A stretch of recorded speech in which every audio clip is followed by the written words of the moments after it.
மத்திய அரசு ஒரு சாதனை செய்யறாங்க அப்படின்னா அதை வந்து எடப்பாடி பழனிசாமி வாழ்த்து தெரிவிக்கணும். உதாரணத்துக்கு சமீபத்தில் மோடி அவர்கள் 11 வருட பிரதமர் பதவியை பூர்த்தி செய்திருந்தார்.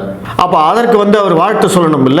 11 வருஷத்துல அவர் என்னவெல்லாம் செஞ்சிருக்காரு, இந்தியாவை வந்து வெற்றி நடை போட வைத்திருக்கிறார் இப்படின்னு நீங்க வாழ்த்து சொன்னீங்கன்னா தானே அது வந்து கீழே இருக்கிற கடைக்கோடி தொண்டர்கள் வரைக்கும் போகும். அதுக்கு வந்து எடப்பாடி பழனிசாமி வரமாட்டாரு. ஆனா தேவைப்பட்டால் நாங்கள் பாஜகவை விமர்சனம் செய்வோம் அப்படின்னு மட்டும் சொல்றாரு. இதுதான் வந்து ஒரு கூட்டணியா? நீங்க எல்லாம் சேர்ந்து தான் வந்து திமுகவை வீழ்த்த போறீங்களா?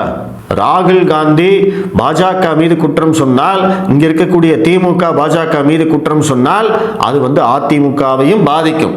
எங்களுக்கு அதுக்கு சம்பந்தம் இல்லைன்னு அதிமுக இனிமே சொல்ல முடியாது. ஏன்னா நீங்க கூட்டணியில் இருக்கீங்க. இதையெல்லாம் செய்யறதே உங்களை டார்கெட் பண்றதுக்காகத்தான். அதற்கு வந்து அதிமுக விளக்கம் கொடுக்க மாட்டாங்க. இப்ப இதுல என்ன ஆயிடுச்சு?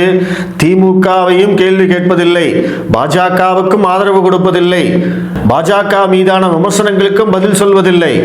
அப்புறம் இவங்க என்னதான் பண்ணிக்கிட்டு இருக்காங்க அப்படின்னு தான் கேட்க தோணுது.